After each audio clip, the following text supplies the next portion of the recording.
TPLF marii uummataa magaalota garaagaraa keessatti gaggeessaa jiru kana mata duree dhumaatii uummataa haa dinnu jettuun gaggeessaa jira. Walgahii tana gaggeessaa kan jiran ammoo qondaalota olaanoo TPLF'ti.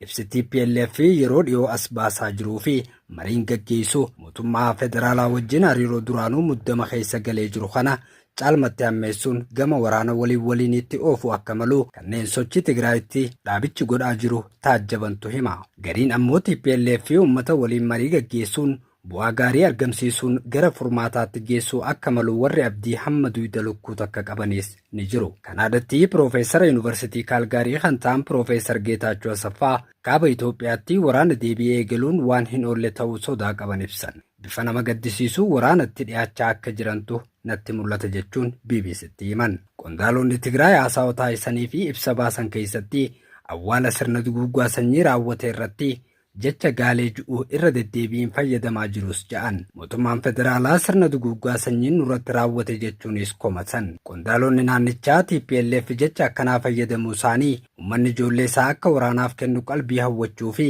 onnachiisuuf akka ta'e himan. Gama biraatiin ammoo guyyoota 3 dabran keessaa mootummaan federaalaa irratti duulli piroopoogaandaa cimaan gaggeeffamaa jiraachuus kaasan. Kaayyoon waliigaltichaa haala yeroo naannoo Tigraay fi Itoophiyaa keessa jiru uummata hubachiisuu fi akkasumallee tarkaanfiiwwan siyaasaa fi waraanaa gama fuula duraatti qophaa'uuf ja'an.